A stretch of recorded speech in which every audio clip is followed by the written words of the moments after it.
shall be the policy of this nation to regard any nuclear missile launched from Cuba against any nation in the Western Hemisphere as an attack by the Soviet Union on the United States. October 1962. For 13 tense days, humanity stared into the abyss. The superpowers of the world, the United States and the Soviet Union, stood one breath away from annihilation.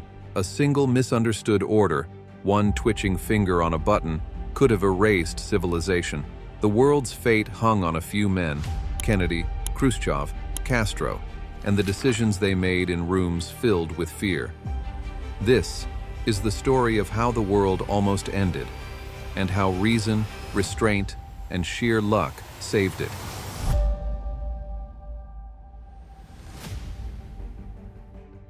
After the Second World War, the balance of power shifted.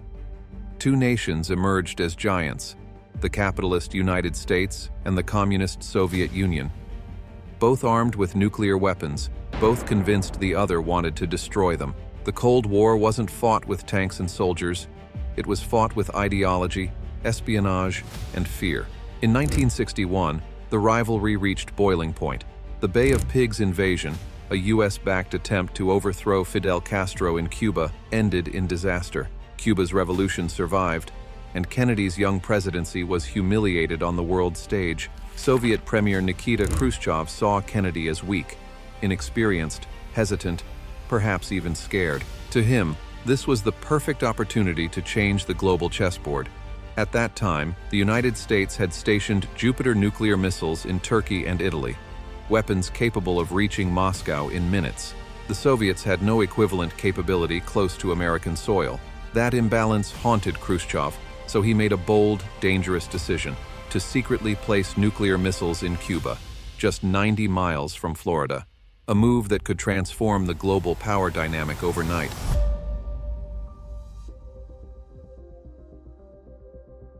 In the summer of 1962, Operation Anadir began, one of the most secretive military operations in history. Dozens of Soviet cargo ships carried soldiers, launch equipment, and nuclear warheads across the ocean.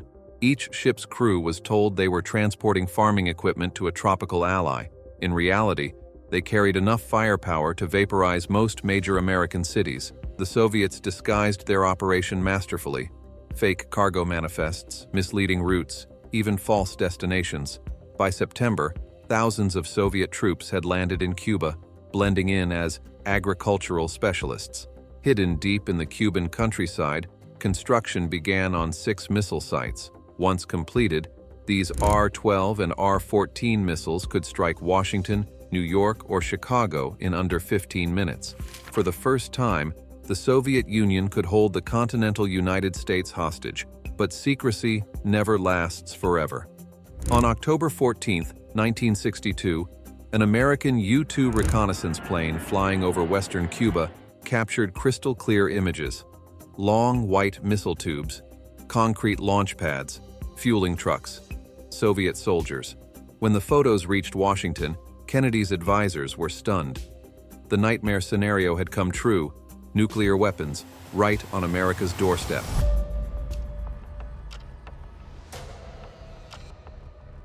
President Kennedy immediately convened a secret task force, ExComm, the Executive Committee of the National Security Council.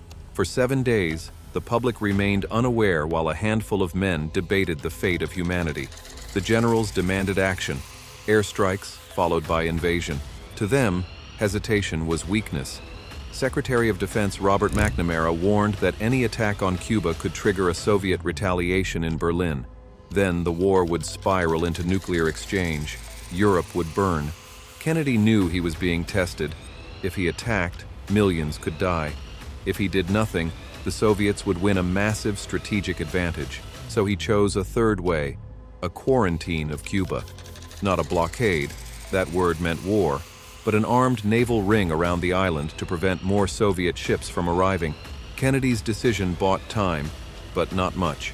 If the Soviets defied the quarantine, there would be no turning back.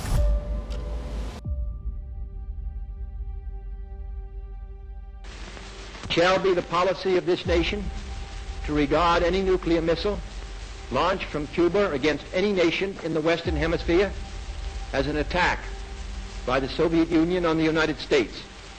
Across America, people froze. Panic buying swept through cities. Families built shelters, stocked canned food, and filled bathtubs with water. In schools, children practiced duck and cover. In Moscow, air defense units went to full alert. For the first time in history, the United States moved to Defcon 2, one step away from all-out nuclear war. Bombers loaded with nuclear payloads took to the skies, waiting for the order that everyone hoped would never come. The U.S. Navy broadcast warnings any ship carrying offensive weapons would be stopped and searched. Tensions soared as Soviet freighters approached the invisible red line drawn across the Atlantic. Each minute dragged like an eternity. Commanders had orders to fire if ships refused to turn around. And then, radio silence. One by one, the Soviet ships slowed, then turned back. Khrushchev had blinked. But the crisis was far from over. The missiles already in Cuba were still there, fueled and ready. The world had escaped immediate war, but only barely.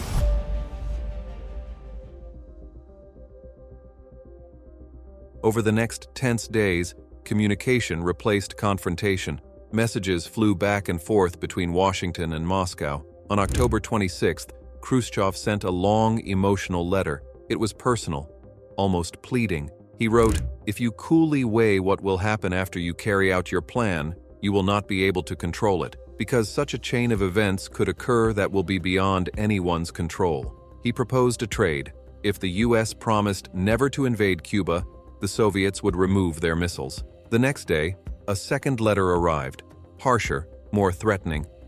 It demanded that America also remove its nuclear missiles from Turkey. Two messages, two tones, one conciliatory, one aggressive. Kennedy and his advisors suspected internal conflict in Moscow. Perhaps hardliners had seized control. They decided to ignore the second letter and respond only to the first. Meanwhile, Attorney General Robert Kennedy met secretly with Soviet Ambassador Anatoly Dobrynin. Behind closed doors, they struck a delicate deal. The U.S. would publicly pledge not to invade Cuba, and quietly, within a few months, American Jupiter missiles in Turkey would be removed, though this part would never be made public. The survival of the world now depended on whether Khrushchev would accept.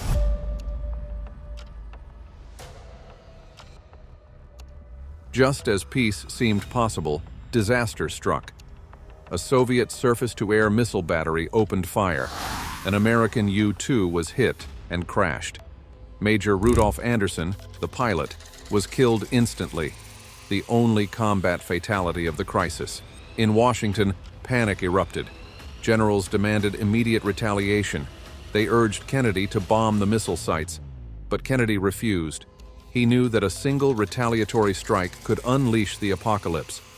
At that same moment, beneath the surface of the Caribbean, another crisis unfolded, one far deadlier. A Soviet submarine, B-59, was being hunted by U.S. destroyers dropping practice depth charges. Cut off from communication, the crew believed war had already begun. Inside the submarine, temperatures soared above 45 degrees Celsius. Men fainted. Oxygen ran low. The captain ordered the arming of a nuclear torpedo, equivalent to Hiroshima, but there was one man on board who could veto the launch. Vasily Arkhipov, the second in command. Against the fury of his captain and the desperation of his crew, Arkhipov said no. He insisted they surface and await orders from Moscow. That single act of defiance, one man's calm under pressure, may have saved every life on Earth.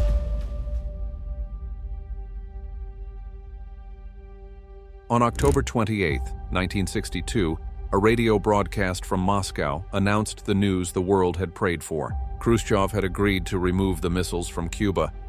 In exchange, the United States promised not to invade the island. The ships carrying nuclear warheads turned back across the Atlantic.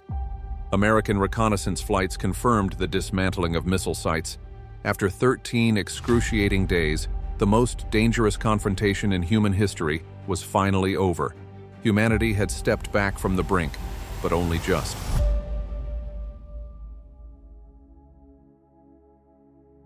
The Cuban Missile Crisis changed everything. It taught the superpowers that communication mattered more than pride. A direct hotline was established between the White House and the Kremlin, a red phone that connected the two leaders instantly. It became a symbol of understanding in a world divided by ideology. The crisis also led to the Nuclear Test Ban Treaty of 1963, the first step toward arms control. Kennedy's calm leadership, once doubted, was now celebrated. Khrushchev, though criticized at home, had shown moral courage, choosing de-escalation over pride. Both men understood something their generals didn't, that in nuclear war there are no victors, only ashes. Historians now agree the Cuban Missile Crisis was the closest the world ever came to nuclear Armageddon. And yet, it was also proof that reason could prevail, even when the world trembled. The Cuban Missile Crisis remains a warning that peace is fragile and fear can destroy us faster than bombs. Humanity survived not through strength, but through understanding, through the courage of a few who chose dialogue over destruction. Those who fail to learn from history are doomed to repeat it. This was the day the world almost ended. This was Doomsday broadcast, where the past's darkest hours come alive, so we never live them again.